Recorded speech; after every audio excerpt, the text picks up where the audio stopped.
Abraham ஆண்டவருடைய வார்த்தைக்கு 100% கீழ்ப்படுகிறதற்கு சாராளுடைய ஒத்துழைப்பு மிக மிக அவசியமா இருந்துச்சு. சாராள் ஏதாவது சொல்லியிருக்கலாமா? ஒரு ஜென்ஸ் கடகடன்னு ஒரு ஊருக்கு கிளம்பணும் அப்படின்னு சொன்னா ஒரு சூட்கேஸ்ல எல்லாத்தையும் எடுத்து வச்சுட்டு கிளம்பிடலாம். ஆனா ஒரு லேடி ரொம்ப கஷ்டம்.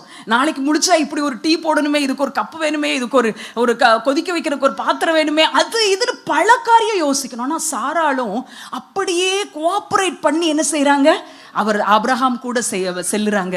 ஆபிரகாம் ஆண்டவருடைய வார்த்தைக்கு கீழ்ப்படிந்தால் கணவனுடைய வார்த்தைக்கு சாராள் பூரணமாய் கீழ்ப்படிந்தாங்க.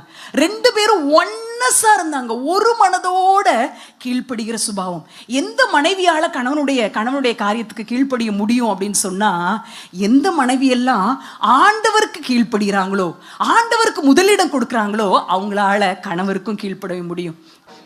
அந்த ஒன்னஸ் ஹார்ட் சாராளுக்குள்ள இருந்தது. குடும்பத்துக்குள்ளாக ஒரு மனம் இல்லாம தேவனுடைய சித்தத்தை செய்வது, தேவனுடைய சத்தத்தை கேட்டு கீழ்ப்படிவது மிக மிக கடினமான ஒரு காரியமா மாறிவிடும். இன்னைக்கு ஆண்டவர் உங்களிடத்துல சொல்லுகிறார், கணவன் மனைவி அமர்ந்திருக்கிறீங்களா, குடும்பமா அமர்ந்திருக்கிறீங்களா? அந்த ஒரு மனம்.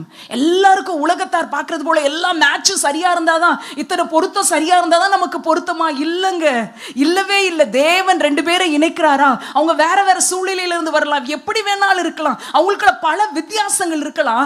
ஆனா இணைக்கப்பட்ட பின்பு நம்ம கிறிஸ்துவுக்குள் மகிழ்ச்சியா இருக்கும்படி, கிறிஸ்துவுக்குள் ஒரு மனமா இருக்கும்படி அழைக்கப்படுகிறோம். ஒரு கணவனுக்கும் ஒரு மனைவிக்கும் நிறைய வேறுபாடுகள் இருக்கலாம், அவங்களுடைய ஆசையில வித்தியாசம் இருக்கலாம், அவங்களுடைய இன்ட்ரெஸ்ட்ல வித்தியாசம் இருக்கலாம். ஆனா தேவனுடைய சமூகத்தில் இணைக்கப்படும் போது தேவனுடைய நாமத்தின் மகிமைக்காக ஒரு மனமாய் வாழும்படி அழைக்கப்படுகிறோம்.